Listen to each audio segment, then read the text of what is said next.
What's up, YouTube? So as you can see, I've got my Gearheads tee on that I won from a giveaway episode that Gearheads had on their channel. I'm gonna play a little clip for you right here, right now. So welcome to Gearheads and welcome to our one year celebration giveaway winner extravaganza. There you go. And let me hit go. And it's going through the name. All right. Homebrew Subaru. Yeah. So as you saw, I was the actual winner, and I won the T-shirt, and they also sent me some stickers. Really cool guys. I like watching their channel. They have some pretty funny stuff that happens. They just I watched a clip on their Instagram earlier today, and Jesse, he puts his arm over, I guess, a carburetor. I can't exactly remember what they were working on, and the thing just backfires and takes all the hair right off of his arm. And yeah, they're pretty funny to watch. So take the time. I'm going to try and put a link down in the description, not the subscription, but the description, and I'll also have a link to that video at the end of this video, so that if you want to watch it, you can go right over to their channel and check it out. So this is actually what the back looks like. So I was thinking I just had something on the front, but it's actually got the back logo as well, which is similar to what the stickers look like. And I'm going to actually put one of the stickers on my toolbox, and I'll save the other one for something I'm not quite sure yet. But another channel I'm not really going to shout out, because I mean, he's got a lot of subscribers, but Calvin's Garage, that I absolutely love his car. I'm not building my car after his, or like trying to match it, because my car's, you know, junk. But his build is he's just meticulous with things, and I really like that when people are spending that kind of time and money on their car, just doing it right and catching the things that go wrong and repairing them later. He's on YouTube, not every day, but he does a few videos a week, and just for how much he's getting done, and being in his garage by himself, I can really appreciate the good job that he's doing. So yeah, go check out his channel if you haven't seen the car. He's actually trying to get the car into the SEMA show, believe it or not, and it's a 90 240 SX, just like mine. So yeah, I got these couple stickers to go on, and I also got like a sticker deal from Import Addicts. So I'm probably going to stick maybe 2 of these to the toolbox, the Calvin's Garage, and I'll put the Gearheads on there as well. And but yeah, enough of that stuff. Time to go on with this episode. So as you guys saw in the thumbnail, I ended up buying these switching LED lamps, and they go from yellow to white by turning them on, off, and on again. Not 4 times, just 3, but you get the idea. So I'll show you what they look like. They're really cool for the price. I just can't believe I bought these for the price that they were. But I'm gonna be putting these in the fog lamps of the Impreza, and I just had this idea that I wanted different bulbs, and when I started looking, I found the ultimate bulb, yellow and white. So I mean, maybe yellow for city driving, get on the highway, you want to put the white ones on, they're a little brighter. Or, I'll kind of hook it up to the battery just with a little jumper, and we'll see what it looks like. So I've just got just a battery sitting here. I've got this lead hooked up onto the positive, and I'll just put that onto the positive terminal of the bulb, and then I'll just touch the bulb to ground, and we'll see how it lights up. Wow, that's the yellow light. It looks really nice. It's really bright. It's probably going to look really awesome. And then so off, and then when going on again, you get the white light. It just does an auto switching on the inside of the bulb, and just turning them on and off will switch them.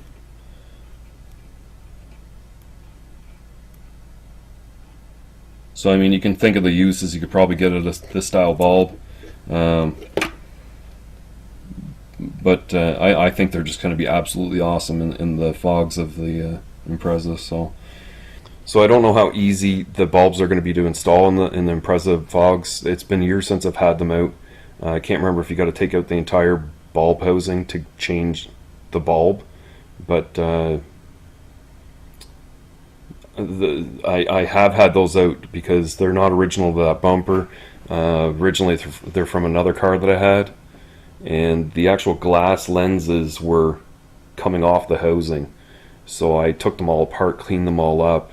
I had resealed the lenses, and then I actually put new wiring directly in the inside of them so that the bulbs would light off there properly.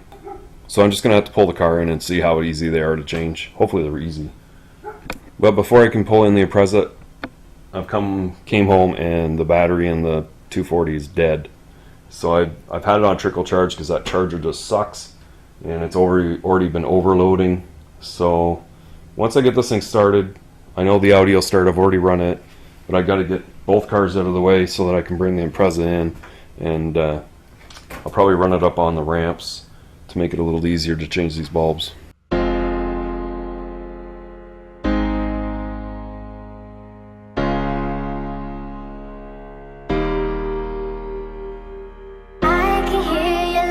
Coming waves across the shore. Oh, maybe you could fly my kite, babe. Maybe you could fly my kite, babe. I can hear your laughter coming waves across the shore. Oh, maybe you could fly my kite, babe. Maybe you could fly my kite, babe. We could be together, you're the one I'm looking for. Oh, maybe you could fly my kite, babe. Maybe you could fly my kite, babe. We could be together, you're the one I'm looking for. Oh, maybe you could fly my kite, babe. Maybe you could fly my kite, babe. Fly my kite, fly my kite. So I'm gonna have to, I've gotten one of the bulbs out, and I'm gonna have to adapt some stuff here. The bulbs that I'm putting in have two spade terminals on the end, but the bulb coming out is actually grounded through the bulb housing, and it just has the one wire for the positive. So because there's a ground wire coming down to the fog lamp that I wired a long time ago, I'm just gonna cut the ends off, or cut the end off of the black wire, which I've already done here, and I'm gonna end up soldering that directly to the other wire. And if I want to replace them later, I'm gonna have to cut the wires and take them out that way. So the bulbs are pretty accessible. Just pulling down the splash shield and looking up from in behind, there's just the two Phillips screws that hold the rubber cover on. Once you get the rubber cover off, there's a small Phillips screw up in the top that actually holds the bulb into place. And as soon as you get it out, everything falls apart. So, where is it here? So you can see the cover there, which already lost its gasket, great. But the this brown wire here with the eyelet on the end, that's the one I have to cut off and solder directly to that one, and should be able to plug in the other one and make it work. So I managed to get the one bulb installed, or the one side, and it works properly. So I just kind of want to give a comparison to what the incandescent bulb looks like to the LED in both stages. So as you can see, we've got the yellow light lit on over here and the incandescent over on that side. Now for the switch. So now you got the left with the white.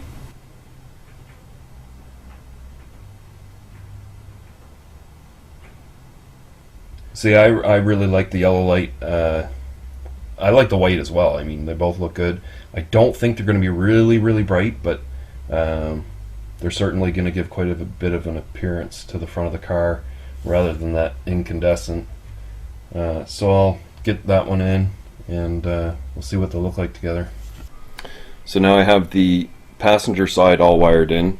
Got a little piece of solder stuck on my chin right there. I don't know what it did, but so here is the white lights. Switch them up to yellow.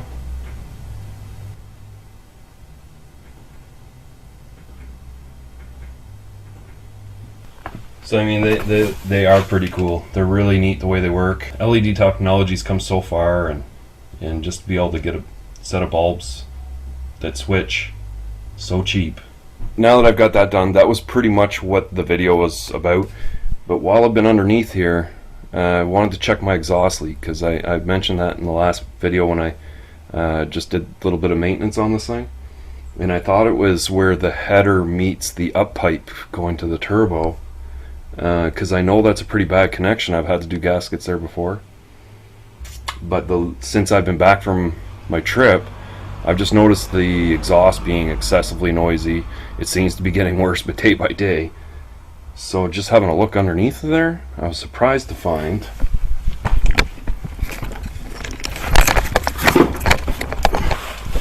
it's this header gasket, or the manifold gasket.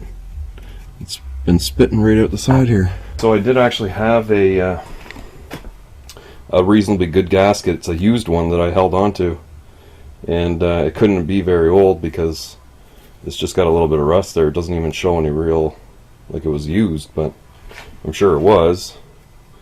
So I'm going to try and drop down the header and slip this new one in there, and hopefully I can quiet the thing down.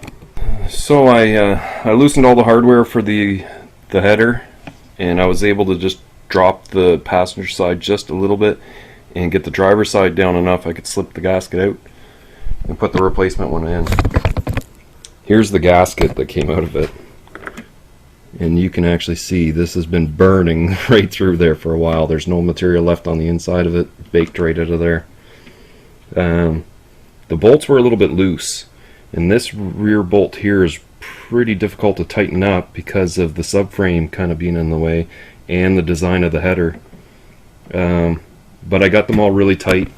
I put them up to 40 foot-pounds, which I think is higher than I usually go. There is no real spec for them. I've searched everywhere for it, so I think 32 to 40 is pretty good. You certainly don't strip them in that amount of torque, and I don't expect them to be loose the next time I check them. And this burn mark is actually on the header side, so there shouldn't be any problem with the head. So I'll just have to keep my eye on it and keep my ear on it, and hopefully it stays sealed up. But I'm kind of glad that I got it sealed, because it's been driving me crazy, and I thought I was going to have to end up tearing the up pipe out of it very shortly, just to start thinking of welding on a different flange or what I was going to do with that. But now I can at least put that out of my mind for now and don't have to worry about it. But yeah, that's going to do it for this time. So if you like this video, definitely give it a thumbs up. And if you haven't already, hit that subscribe button for me. Leave your questions and comments further down below, and I'll see you in the next one.